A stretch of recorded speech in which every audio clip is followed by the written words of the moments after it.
할렐루야. 지난 한 주간 그리스도인으로 살아오신 우리 성도님들 사랑하고 축복합니다. 지난 시간에 참된 자기 사랑에 대해서 배웠죠. 우리가 그리스도와 무관한 것들을 부인하고 예수님 안에서 새롭게 이루어진 놀라운 일들을 긍정하며 살아가는 것이 그리스도인의 삶이며 참된 자기 사랑이라고 배웠습니다. 그런데 우리가 예수님을 영접하고 살아가는 우리의 그리스도인의 삶 가운데 꼭 있는 것이 있습니다. 그것이 무엇이냐? 성령님이십니다. 성령님과 함께 살아가는 것이 그리스도인의 삶인 것입니다. 그런데 우리 성령님과 이렇게 뗄래야 뗄 수 없는 그 관계 속에서 살아가는데 우리 성도님들도 성령님과 동행하고 계시죠? 그것이 매 순간 느껴지시기를 바랍니다. 단지 머리로 성령님이 계시지 의식적으로 생각해서 성령님의 존재를 알고 있는 것으로 그쳐서만은 안 될 것입니다. 성령님께서 실제 하시고 우리 안에 거하고 계시며 하나님께서 우리를 위해 이루신 놀라운 구원의 일들을 깨닫게 해 주십니다. 그리고 예수 믿기 전에 과거의 옛 생활로 돌아가지 않도록 우리를 날마다 이끄시고 새로운 삶으로 나아갈 수 있도록 옛 삶에 대해서는 경고를 주십니다.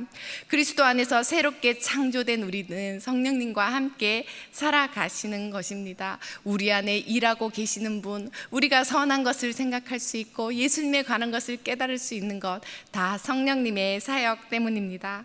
그러므로 그리스도인의 삶에서 성령님은 결코 분리할 수 없습니다. 그래서 오늘 유인물을 보시면서 성령님을 따라 사는 삶에 대해서 이렇게 나누려고 하는데요. 첫 번째, 성령과 그리스도인의 삶입니다.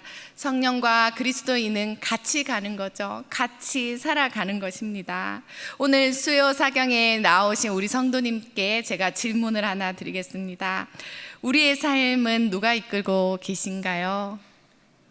성령님, 앞에서 너무 성령 얘기를 많이 하다가 당연히 교회에서 목사가 묻는데 성령님, 하나님, 예수님 이러한 답이 당연히 나오겠죠.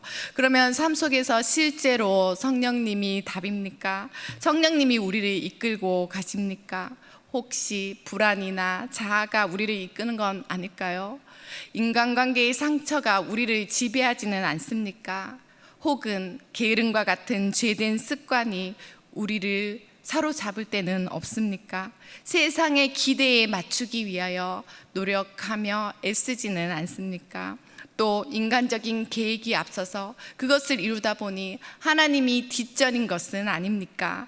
이렇게 다른 것들이 나를 조정하도록 놔둘 수 있는, 내버려두는 경우가 우리 삶 가운데는 너무나 많습니다. 이 주일 예배, 또 우리가 늘 예배하는 그 순간을 제외하고서는 언제든지 마귀는 우리 속에 옛 것을 생각하게 되고 그것이 좀 더 나아 보이는 유혹이 계속 있다라는 말씀입니다. 그러나 하나님의 말씀 갈라디아서 5장 16절에 사도 바울은 우리에게 분명하게 권면합니다. 함께 읽겠습니다.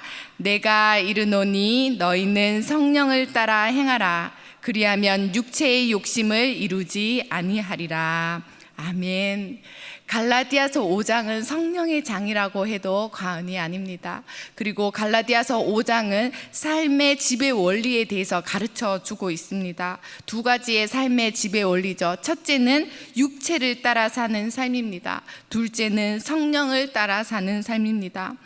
육체를 따라 사는 삶은 자아가 왕된 삶이고 성령을 따라 사는 삶은 예수님이 주인 되는 그러한 삶인 것입니다. 그래서 우리 어떤 삶을 살라고 사도 바울은 권면하죠? 성령을 따라 살라고 말합니다. 성령을 행하라고 말하고 있어요. 성령을 행하래요. 우리가 성령을 그냥 알고 머리로 알고 느끼는 뿐만 아니라 성령을 행하라고 사도 바울은 권면하고 있는 것입니다. 그러면 내 삶의 주인이 누구예요? 주님이시죠. 예수님이 주인 되는 삶을 따라 사는 것이 성령을 따라 사는 것입니다. 내 중심에서 하나님 중심으로, 내 욕망에서 주님이 원하시는 그 사랑으로, 그리고 율법에서 그러한 기준과 잣대에서 은혜의 삶으로 가는 것, 죄의 악순환된 내 삶에서 거룩함을 지키고 자유함을 누리는 삶으로 전환되는 것이 바로 성령을 따라 사는 삶입니다. 이렇게 살아가면 제가 두 가지를 비교했어요. 자아를 따라 사는 삶, 육체를 따라 사는 삶, 성령을 따라 사는 삶, 하나님 중심의 은혜로 가는 삶, 너무나 극명하게 다르잖아요. 그러면 그 사이에 무엇이 있냐면 우리가 예수 그리스도를 영접하는 거듭남이라는 순간이 있다라는 것입니다. 우리가 성령의 삶을 살아가기 위해서는 성령을 받아야 되잖아요. 처음에 믿지 않는 사람들이 예수님을 영접하고 거듭나는 그 순간 성령님이 함께 해주시고 내주해 주는 것입니다. 그래서 우리가 성령으로 새롭게 태어나는 그 거듭남으로 말미암아 성령을 따라 사는 출발점이 되는 것입니다. 여기 성공의 신부인 존 스토트는 그의 저서에서 성령 세례와 충만이라는 책에서 성령 세례를 회심과 동시에 일어나는 단회적인 사건이라고 설명하고 있습니다.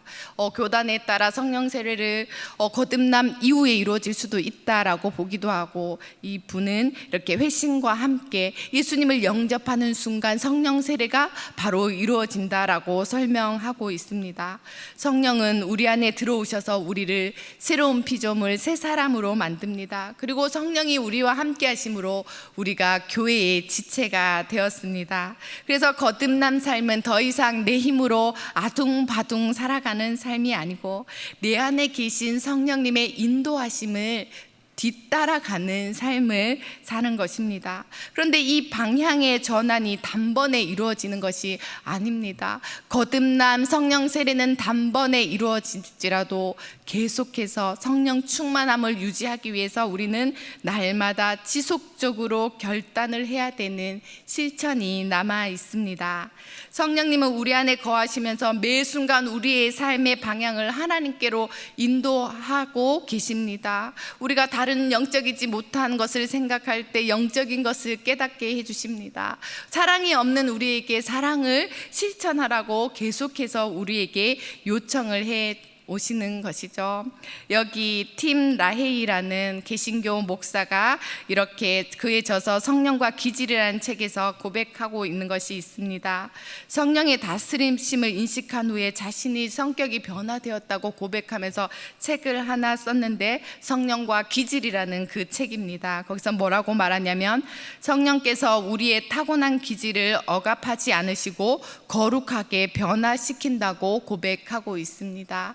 그가 4가지 기질을 얘기하고 있거든요. 이 사람은 다혈질이에요. 근데 장점이 감정적이고 외향적이고 낙천적인 사람이다라는 것이죠. 그래서 낙천적이에요. 장점으로는. 단점으로는 화를 잘 내고 주체하지 못하는 그런 것들이 있겠죠. 다혈질, 담즙질, 우울질, 점액질과 같이 이렇게 성격 유형을 이렇게 나눠놨는데, 이 자리에서 그런 것들을 해석해서 여러분들이 어떤 성격입니다, 어떤 기질입니다 라는 것을 말하려고 설명하는 것은 아니고, 단 한 가지로만 설명할 수는 없겠죠. 다혈질인 사람도 점액질, 온유하고 평화로운 중재자, 또 우울질, 섬세하고 분석적인 내향형, 담즙질, 추진력이 강한 지도자형, 믹스돼서 지도자이면서 다혈질인 사람도 많이 있잖아요. 온유하면서도 섬세한 사람이 있잖아요. 그래서 우리의 기질은 이렇게 복합적으로 이루어져 있습니다. 그런데 각 기질에는요, 이렇게 장점과 단점,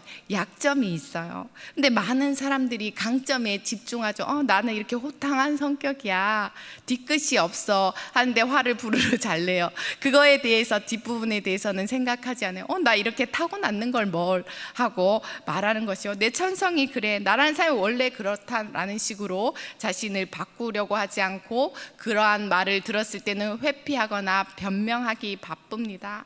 하지만 하나님께서 뭐라고 말씀하시냐면, 이 기질의 약점을 죄라고 이야기를 하고 있습니다.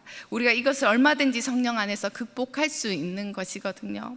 우리가 예를 들어 분노와 두려움을 가지고 불안과 고집, 시기와 비판, 비관하는 것, 감정적 이러한 인간의 죄로부터, 이기심으로부터 비롯된 것들이 하나님 앞에서는 하나님을 근심하게 하는 것이 될 수 있습니다. 그렇기 때문에 우리가 나의 기질을 알잖아요. 나는 쉽게 낭망해. 그런 기질을 안다면 성령님 나를 이끌어 주세요 라고 계속 고백하면서 성령님의 인도하심에 민감한 삶을 따라가야 될 것입니다. 죄가 깨달아질 때마다, 이게 하루아침에 변하지가 않아요, 성향이라는 자체가. 제가 너무 부끄러워서 초등학교 2학년 때까지 앞에서 말을 한마디도 못했거든요. 근데 또 이거는 훈련이 되다 보니까 이러한 성격도 조금씩 나아지는 것처럼, 정말 하나님이 죄를 깨닫게 해주시면 그 다음에 성령 세례 받고 완전히 새 사람이 되면 좋은데 옛사람이 그대로 남아 있습니다. 그때마다 성령님 나를 이끌어 주세요. 하루에 1cm만큼 자라게 해주세요. 하나님께 자라가기를 바라야 하는 것입니다. 그런 의미에서 성령 충만은요, 이례적인 체험이 아니라 매일의 삶에서 계속 되어져야 할 명령이에요. 우리 삶 전체를 성령님께 맡겨드립니다. 성령님 내 삶을 통치해 주세요 하고 성령님의 통치 앞에 우리를 두는 것, 그것이 성령 충만함입니다. 육체의 그러한 가시들, 약점들을 어떻게 우리가 육체적인 방법으로 해결할 수 있을까요? 극복하기가 어렵고 그럴 수 없습니다. 때로는 실패합니다. 실망하고요. 그렇지만 계속해서 성령님의 도우심을 구하면서 나아가야 됩니다. 그렇게 하나님 도와주세요. 그리고 기도하고 끝이 아니라 그렇게 순종할게요 하고 나아가다 보면 변화되고 승리될 줄 믿습니다. 성령 충만은 성령이 실제적으로 우리 안에 임하시고 또 인격적으로 우리 안에 역사하신다는 증언입니다. 우리가 성령이 충만하다는 것은 성령님이 내 안에서 일하고 계시는 거예요. 성령님의 인격이 내 안에 있는 것입니다. 그래서 성령 충만을 통해서 내가 자기중심적인 사람이었는데 이 기질이 성령의 사람으로 변화되는 것입니다. 그래서 그리스도인의 삶에서 성령은 뗄 수 없는 하나 되는 그러한 관계 속에 있습니다. 두 번째로, 성령을 따라 사는 삶은 예수님의 삶입니다.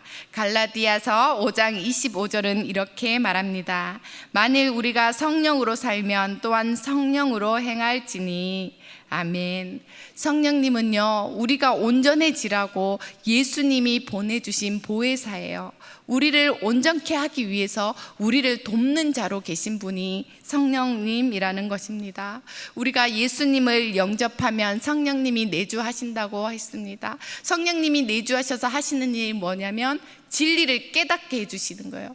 그러면 진리가 무엇이냐? 진리는 예수 그리스도십니다. 예수 그리스도를 깨닫고 진리의 삶을 살아가면 우리 삶에 얻어지는 것이 있습니다. 그것이 무엇이냐? 성령의 열매들입니다. 예수님이 성령의 사람이라서 예수님께 맺힌 그 열매가 우리에게 맺히게 되는 것이고, 그래서 우리가 성령 충만을 이룰 수 있는 것입니다. 예수님이야말로 성령의 사람입니다. 제가 그 근거를 하나하나 말씀드릴게요.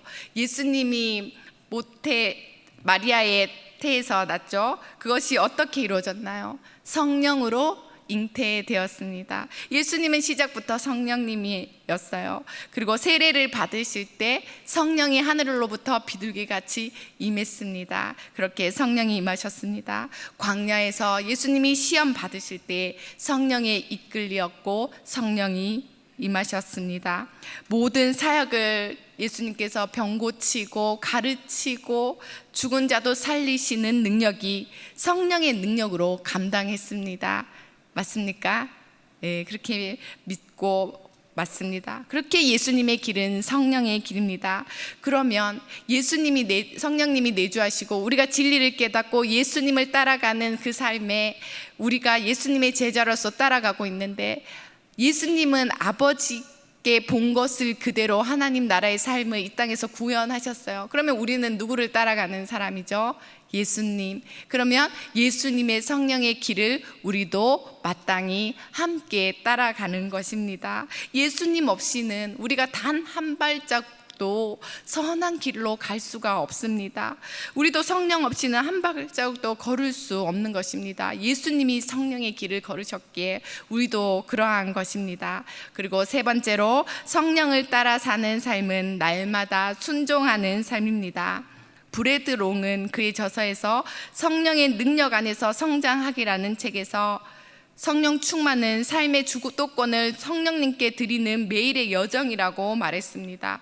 날마다 이루어지는 것입니다. 많은 사람들이 성령님에 대해서 궁금해하고 이야기할 때 초자연적인 역사와 계시만을 생각하고 있습니다.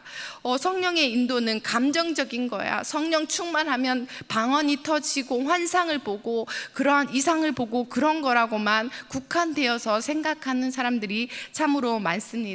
하지만 우리가 매일 하고 있는 말씀 보고 기도하고 공동체를 통해서 신앙이 구체적으로 실제하는 가운데 성령님은 우리를 인도하신다는 것을 아시기를 바랍니다. 왜냐하면 하나님께서 상식적이고 인격적이고 분명히 초자연적인 역사와 더불어 이 자연 계시 속으로 오셨기 때문입니다. 그러나 중요한 것은 우리가 그 음성을 따라가면서 순종하는 것이 중요하다라는 것입니다. 어느 성도가 기도하다가 옆집에 가서 김치를 좀 나눠줘라 라는 하나님의 성령님의 음성을 듣게 되었습니다.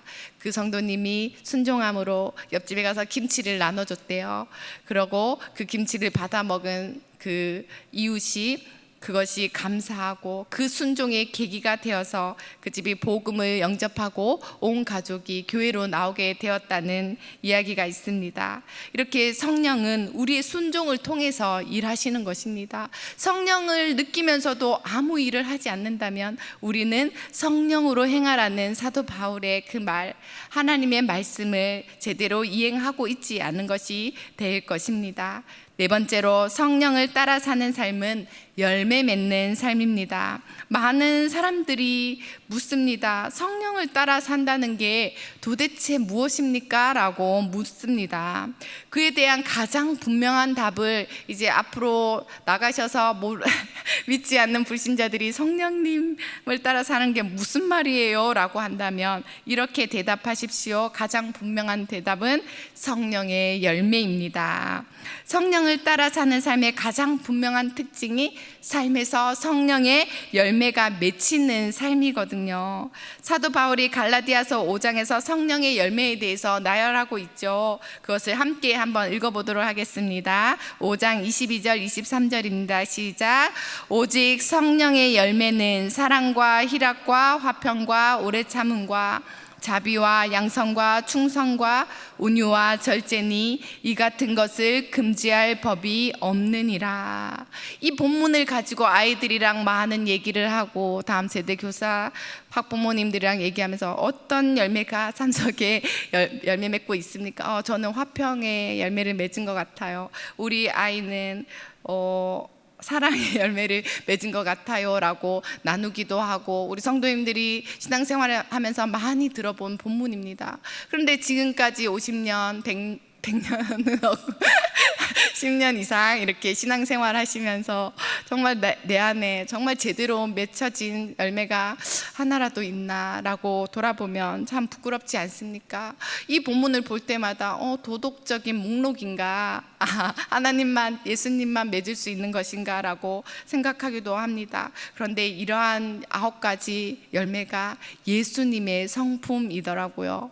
예수님께 맺히는 거였어요. 우리가 맺는 게 아니라 예수님께 맺히는 성령의 열매였습니다. 이 성품, 예수 그리스도를 따라갈 때 우리에게도 그러한 성품이, 예수 그리스도의 성품이 우리에게 맺히는 결과로 주어지는 것이 성령의 9가지 열매입니다.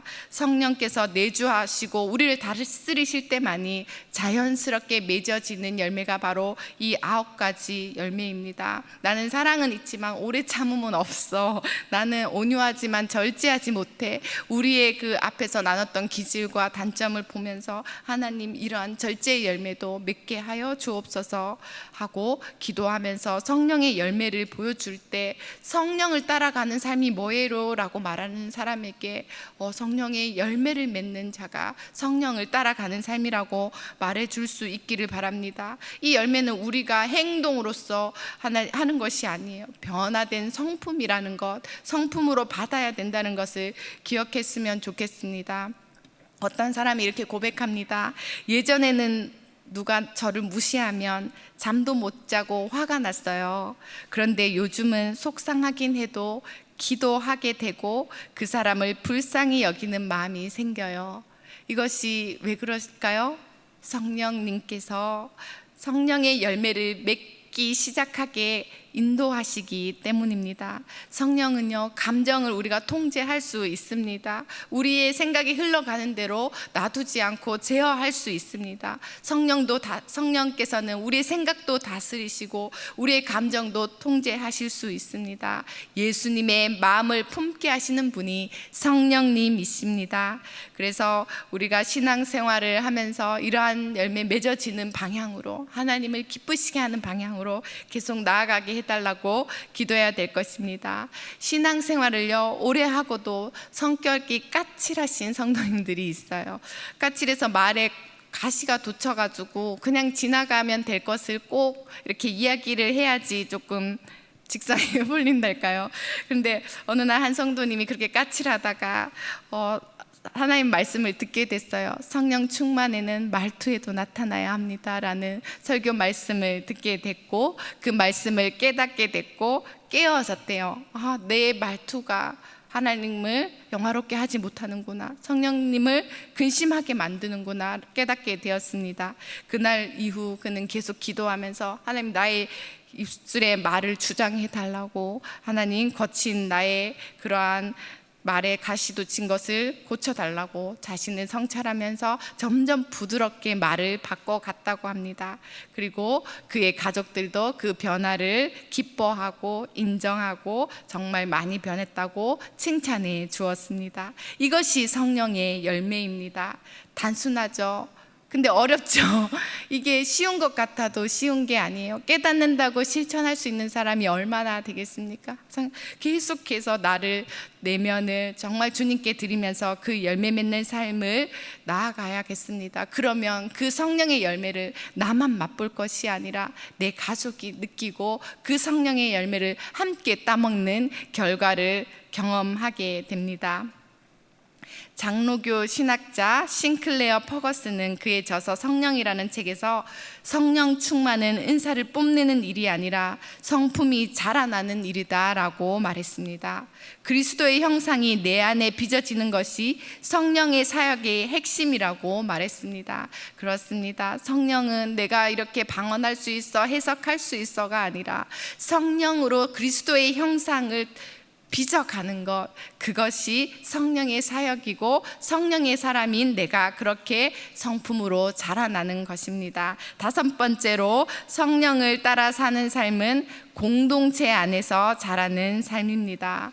우리는 종종 성령 얘기를 할 때 개인 체험이 많죠. 기도원에 올라가서 나무 하나 뽑아 흔들며 하나님 만났어요, 하나님 체험했어요. 분명 하나님 그렇게 해도 역사하십니다. 개인 체험이나 내적인 감동으로 예전에 과거에 만났던 하나님을 이야기합니다. 하지만 성경은 성령의 역사가 반드시 공동체 안에서 드러나야 함을 말해주거든요. 여기 하나님의 말씀이 있습니다. 에베소서 4장 3절에 평안에 매는 줄로 성령이 하나 되게 하신 것을 힘써 지키라. 아멘.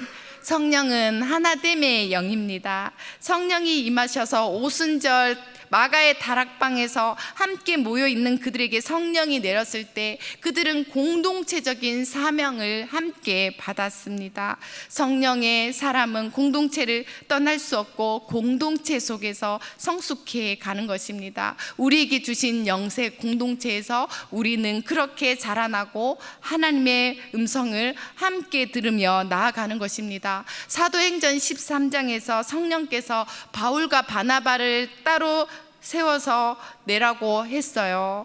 따로 세워서 선교사로 파송하고자 했습니다. 이때 교회는 공동체적으로 금식하면서 기도했습니다. 공동체 전체가 성령의 말에 순종했다고 볼 수 있겠죠. 그렇게 성령의 역사는 혼자 단 한 사람에게 환상적으로 다가오는 것이 아니라 공동체의 분별이 있어야 되며 동행 속에, 공동체가 함께함 속에 이루어나는 역사입니다. 그러므로 성령 충만은 공동체를 세우고 섬기며 사랑하게 하는 능력으로 나타납니다. 이는 공동체 속에서 자라고 검증되고 세워지는 은혜가 바로 성령 충만이다라는 것을 느끼시기 바랍니다. 여섯 번째로, 성령의 삶은 옛 본성과의 전쟁입니다.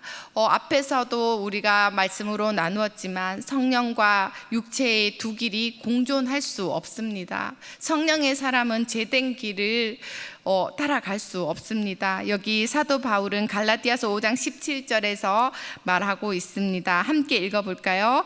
육체의 소욕은 성령을 거스르고 성령은 육체를 거스르나니 이 둘이 서로 대적함으로 너희가 원하는 것을 하지 못하게 하려 함이니라. 아멘. 여기서 육체는 몸이 아니에요. 자기 중심성입니다. 자기 중심성, 내 만족, 내 감정, 내 판단으로 기준으로 하는 삶이 육체예요.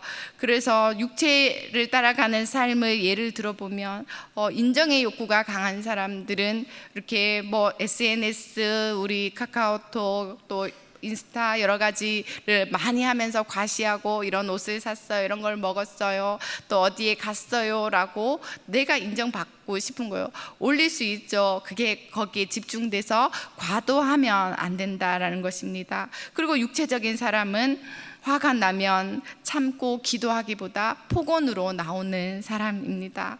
또 육체적인 사람은 성령이 주시는 감동에는 귀를 닫고 내 계산대로 행동하는 것, 그것이 육체적인 사람이고, 이렇게 육체를 따라 살아가다 보면 성령을 거스르게 되는 육체의 본성이 드러난다라는 것입니다. 그렇기 때문에 성령과 육체는 공존할 수가 없습니다. 한 사람이 육적인 사람이 되든가 그 순간 성령의 사람이 되든가 하고, 우리는 성령 받은 우리는 늘 갈등이 있어. 마음 가운데 싸움, 영적인 전쟁을 치러야 되는 것입니다. 성령을 따라 사는 삶을 날마다 선택받기 때문입니다.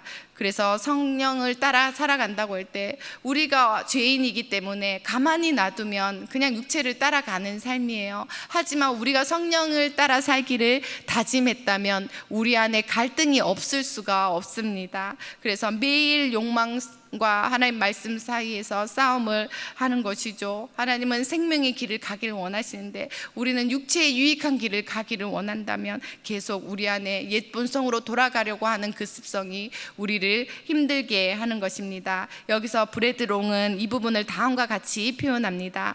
성령 충만은 영적 전쟁터 위에 놓여 있는 일상의 연속이다.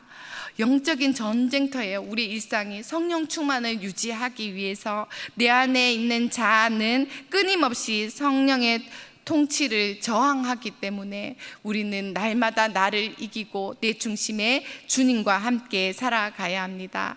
여기 빌리 그레함 목사님이 했던 일화 중에 하나를 인용하신 이야기를 하나 들려드릴게요. 할아버지가 손자에게 인생을 가르쳐주고 싶어서 이렇게 대화를 합니다. 할아버지가 말씀하십니다. 내 마음속에서 싸움이 벌어지고 있단다. 늑대 2마리가 치열하게 싸우고 있지. 한 마리는 분노와 질투, 자만심 같은 나쁜 늑대야. 그런데 다른 한 마리는 사랑과 친절과 동정심 같은 착한 늑대지. 모든 사람들은 마음속에 똑같은 싸움이 벌어지고 있단다. 이 말을 해줬어요. 가만히 듣고 있던 손자가 궁금한 거예요. 할아버지, 그러면 누가 이겼나요? 누가 이겼어요? 라고 묻습니다. 그럴 때 할아버지가 이렇게 대답합니다. 내가 먹을 것을 주는 늑대가 이긴단다. 우리가 분노와 질투와 자만심의 늑대에게 먹이를 많이 주면 그 늑대가 이기는 것이고, 사랑과 친절과 동정심과 신앙을 따라가는 늑대에게 먹이를 더 많이 주면 그것이 승리하는 거죠.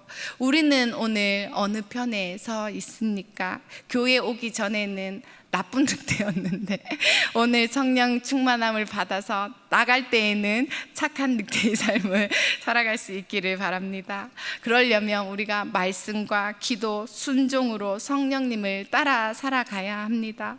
우리가 무엇을 더 많이 먹느냐에 따라 건강의 지표도 달라지는 것처럼 성령의 열매를 많이 먹을수록 육체의 욕망에 지배당하지 않을 수 있습니다. 7번째입니다. 성령의 음성을 분별하는 방법입니다. 성령을 따라 산다고 할 때 많은 분들이 이렇게 물어요. 목사님, 성령의 음성은 어떻게 듣는 건가요? 라고 질문하죠. 중요한 질문입니다. 성령의 음성 한 번도 못 들어봤는데요 라고 하면 좀 안 되는 것이고, 성령의 음성은 우리가 잘 아는 바와 같이 말씀을 통해서, 그리고 내 안에 심어주신 선한 양심을 통해서, 그리고 공동체를 통해서 아까 나눴던 것처럼 그렇게 들을 수 있습니다. 왜냐하면 하나님의 말씀은 성령의 검이에요. 하나님 말씀을 펼쳤는데 나를 쪼개고 부수고 찔러요. 그것이 하나님 성령이 말씀하시는 거예요. 하나님 음성으로, 그 기준으로 하나님 말씀의 방향을 따라 살아가면 됩니다. 두 번째로 양심을 통해서요. 하나님이 우리를 책망하시거나 격려하실 때 찔림이 있습니다. 성령의 신호일 수 있습니다. 우리의 선한 양심이 반응하는 것입니다. 그리고 혼자 묻고 혼자 답하는 사람은 위험합니다. 공동체 안에서 이거 함께 기도해 주세요 했을 때 공동체가 함께 받는 기도의 결과가, 응답이 있습니다. 함께 분별하게 되는 것입니다. 성령은 명확하게 그 길을 인도해 주실 것입니다. 어느 청년이 선교사가 되고 싶었어요. 그래서 선교사 되게 청년회 때에 우리 열정적으로 다 같이 선교 나가는 거 너무 기뻐하고, 하나님 나 부르신 것 같아요. 저도 예수전도단 집회 이런 데 가면 막 결신하는 거예요. 인도를 위해서 헌신할 사람 막 일어나는 거예요. 인도네시아를 위해서 헌신할 사람 일어납니다. 그래서 성령의 음성을 개인이 받았어요. 그래서 교회에 돌아왔습니다. 혼자 저 이제 인도로 가기로 결단했습니다 라고, 그렇게 혼자의 열심은 지속할 수 없습니다. 목사님 함께 기도해 주세요. 청년부에 돌아와서 우리 함께 기도해 줬으면 좋겠습니다. 공동체가 함께 그 기도하는 가운데 응답을 받고 나아가야 합니다. 그래서 그 청년은 기도함을 받고 하나님의 말씀을 따라 아프리카로 나아갔다고 합니다. 성령의 인도는 감정이 아니에요. 감정을 따라가다 보면 얼마 가지 못해서 시들고 맙니다. 말씀 위에, 공동체 위에, 기도의 흐름 속에 하나님의 말씀을 분별함으로 성령의 음성을 들으실 수 있기를 바랍니다. 8번째, 성령을 따라 살아가는 삶은 성령을 슬프시게 하지 않는 삶입니다. 에베소서 4장 30절을 함께 읽도록 하겠습니다. 하나님의 성령을 근심하게 하지 말라. 그 안에서 너희가 구원의 날까지 인치심을 받았느니라. 아멘. 성령은 인격적인 분이라고 말씀드렸습니다. 그렇게 인격적으로 우리 안에 내주해 주시는 분입니다. 우리가 그러면 불순종할 때, 도덕적인, 의도적인 악을 저지를 때, 죄를 지을 때 성령님은 슬프신 거예요. 성령님이 우리 안에 불순종을 보시고 죄를 보시고 근심하게 되시는 것입니다. 어느 성도가 매일 말씀 묵상하며 기도하는 중에 성령님의 감동을 주신 것을 자주 느끼곤 했습니다. 그런데 신앙생활을 계속할수록 점점 더 작은 불순종들이 생기기 시작했습니다. 하나님 말씀을 하셨는데 듣지 않게 되고 계속 그것이 반복되자 어느 날부턴가 그의 내면이 단단하게 굳어지고 무뎌지게 되었습니다. 성령의 음성이 안 들리는 것 같은 느낌이 들었습니다. 그리고 그때 하나님 앞에 엎드려서 회개했다라고 합니다. 성령님, 제가 성령님을 근심하게 해놓고 하나님 왜 침묵하시냐고 그렇게 원망했습니다. 성령님, 제가 잘못했어요 하고 하나님께 회개하며 돌아갔습니다. 성령님은 그렇게 우리 안에 거하시며 우리가 내면이 무뎌지도록 놔두시기를 기뻐하지 않고 슬퍼하십니다. 그렇기 때문에 우리 안에 거하시는 성령님과 우리는 교제를 해야 돼요. 성령님이 계시지 내 안에 계시지 않은 걸로 그치지 아니하고 성령님이 기뻐하시는 일, 예수님의 열매 맺는 그 삶을 계속해서 생각하며 하나님이 주신 귀한 말씀, 작은 순종을 이루어갈 때 우리가 성령님과 교제하며 성령의 민감한 삶을 살아갈 수 있습니다. 그러니 지금 하고 있는 우리 삶 속에 있는 작은 불순종이라도 있다면 돌이킬 수 있기를 바랍니다. 9번째, 성령의 충만을 유지하는 삶의 비결입니다. 성령 충만이 이례적인 것이 아니라고 말씀드렸습니다. 여기 중요한 하나님의 말씀이 있습니다. 에베소서 5장 18절 말씀을 함께 읽도록 하겠습니다. 술 취하지 말라. 이는 방탕한 것이니 오직 성령으로 충만함을 받으라. 헬라 문화권 가운데 이들은 술 취했어요. 술을 먹고 신을 접하고 술을 먹고 예술을 하는 그러한 것들이 만연해 있었습니다. 술을 취하지 말고 성령에 취하라고 오늘 본문은 말하고 있습니다. 이 원문으로 보면 계속해서 성령으로 충만하라라는 뜻이거든요. 이것을 문자적으로 재해석해서 알려드리면 너희는 성령에 의해 가득하게 채워지라 라는 말씀이 성령으로 충만하라, 성령으로 충만함을 받으라 라는 뜻입니다. 명령형이죠. 충만하라라고 지시하는 거죠. 명령형이고 현재형이에요. 현재 충만하라. 현재 충만한다는 것은 계속 그러한 삶을 지속적으로 살아라고 강조하고 있습니다. 그러면 성령 충만은 한 번 충만하고 끝나는 것이 아니라 계속 성령 충만하기 위해서 우리가 공급되어져야 되고 계속 그러한 삶을 유지해 나가라는 것입니다. 성령이 가득 차서 너를 주관하도록 하라는 하나님의 말씀에 우리는 응답해야 합니다. 성령이 성도의 마음과 삶을 온전히 이끌어 가시도록 우리의 삶의 주도권을 내가 다 들고 흔드는 것이 아니라 성령께서 이끄시도록 나를 내어드리는 거죠. 하나님 이끌어 주세요. 이것이 성령 충만의 본질입니다. 성령 충만은 여기서 충만하라라고 명령하는 것에서 볼 수 있듯이 선택 사항이 아니에요. 믿는 자가 해도 되고 해도 그만 안 해도 그만이 아니라 성령 충만함을 받으라는 것은 우리가 반드시 그렇게 성령 충만으로 살아가라는 하나님의 말씀입니다. 매일매일 성령에 사로잡혀 살아가시기를 바랍니다. 싱클레어 퍼거슨은 말합니다. 성령 충만은 지속적인 복종과 사랑의 관계 속에서 이루어진다. 그것은 종교적인 열심으로 얻어지는 것이 아니라 예수 그리스도와 깊은 사귐에서 얻어지고 유지된다라고 말합니다. 우리가 하나님과 성령님과 관계할 때 우리가 종교적으로 열심으로 되는 것이 아니라 예수 그리스도와의 깊은 사귐을 통해 유지되는 것입니다. 성령이 우리 안에 계시죠. 그런데 우리가 느낄 수 없고 어떻게 음성을 듣는지, 어떻게 성령을 따라가는 삶이 무엇인지 질문한다면 우리는 성령님을 따라서 하는 삶이 아직 아닌 것입니다. 성령님이 내주하신 게 맞아요. 우리는 예수님을 영접했기 때문에 맞습니다. 하지만 우리가 성령님과 동행할 의지가 없다면 성령으로 살아낼 수가 없는 것입니다. 성령님께서 일하기 어려우시겠죠. 그러면 우리가 성령 충만을 유지하기 위해서는 반드시 우리의 훈련이 필요한 것입니다. 우리 삶에서 의지적인 훈련이 필요한 것이 거기 몇 가지를 유인물에 적어놨습니다. 말씀을 가까이 하십시오. 첫 번째, 말씀을 가까이 해야 합니다. 성령은 말씀과 함께 역사하시거든요. 하나님 말씀을 매일 묵상하는 가운데 성령님께서 말씀하십니다. 두 번째로, 기도의 호흡을 유지하십시오. 여러분들은 기도 중독자가 돼야 돼요. 다른 중독은 안 되지만 기도 중독자가 돼서 하나님과 늘 소통하고 하나님께 말씀하고 내 친구고 나 자체가 하나님이라는 생각으로 그렇게 주님과의 대화가 끊기면 성령의 민감성도 떨어지기 때문에 계속해서 하나님께 구하고 찾고 받고 만나는 일을 계속해야 합니다. 날마다 말씀과 기도로 성령의 민감한 훈련을 해야 돼요. 하나님, 이거 내 생각이에요, 성령님의 생각이에요 하고 분별하면서 물으면서 그렇게 나아가야 합니다. 세 번째로 순종의 훈련을 하십시오.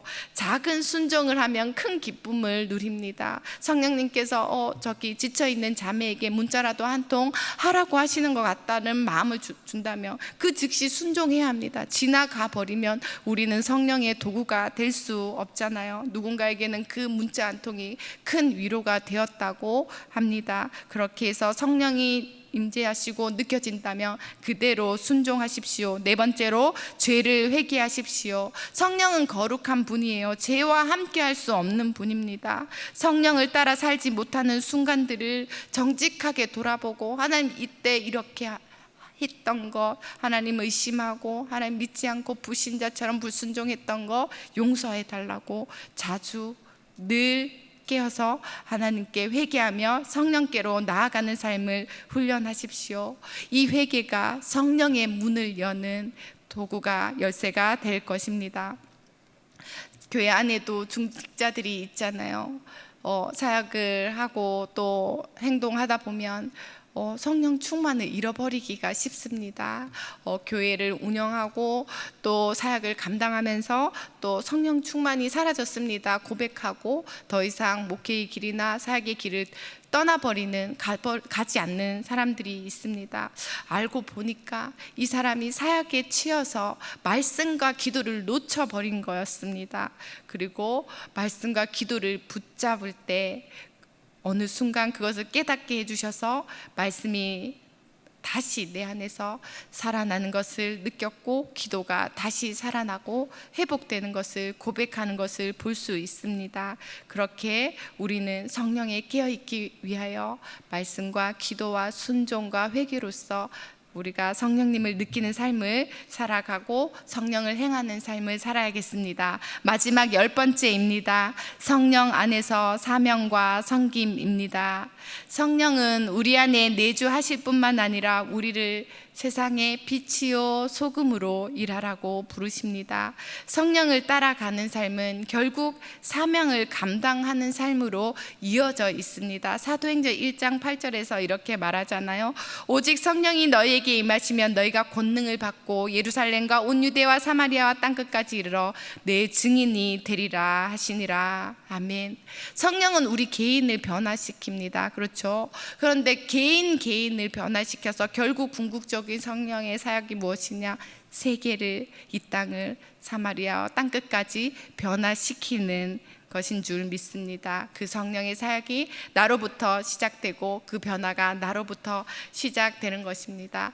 제가 그 신대원 다니는 시절에 섬겼던 교회가 있고, 그 교회에서 만났던 성도님들과 한 3년 정도 성경 공부를 인도하고 함께 기도한 적이 있습니다. 그 중에 한 집사님이 이렇게 종교적인 열심, 또 하나님 사랑하는 마음으로 이렇게 성경 공부도 열심히 하고 한 달에 한 번은 이렇게 보육원에서 이제 나온 아이들을 또 섬겨주는, 19세 이상이 되면 이제 나와서 자기들끼리 살아야 되는데 그 아이들에게 밥 해주는 사역을 하셨습니다. 그리고 아이들에게 그 학업적으로도 좀 많이 되어 있지 않아서 공부도 가르쳐주고 그러면서 복음도 전하는 것을 보게 되었습니다. 성령의 사역입니다.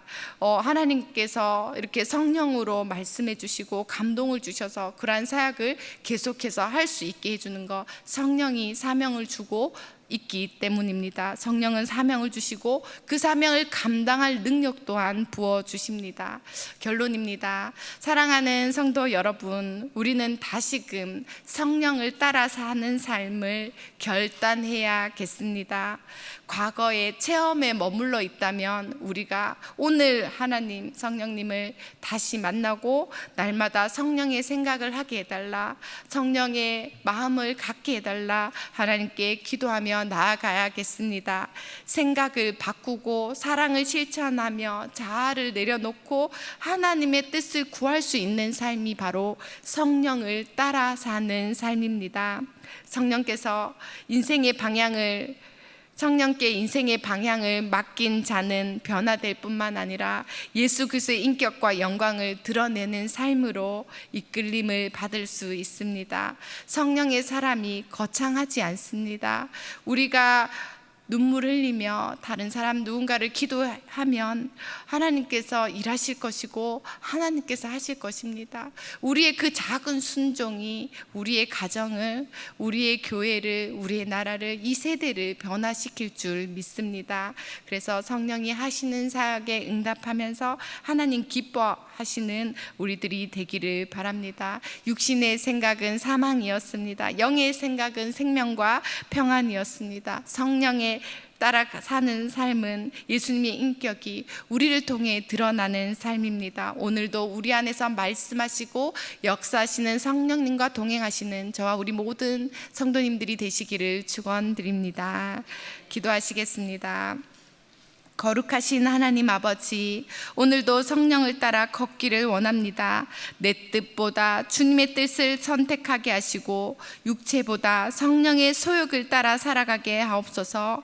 성령의 열매가 맺히고 성령의 능력으로 사명을 감당하게 하여 주옵소서. 이 모든 간구 예수님의 이름으로 기도드리오며, 이제는 우리 구주 예수 그리스도의 은혜와 하나님 아버지의 무한하신 사랑과 성령의 위로교통 충만하심이 성령님과 동행하시는 모든 성도님들 위에, 이들의 가정과 일터와 삶의 모든 자리 위에 이제로부터 영원토록 함께하여 주시기를 간절히 축원하옵나이다. 아멘.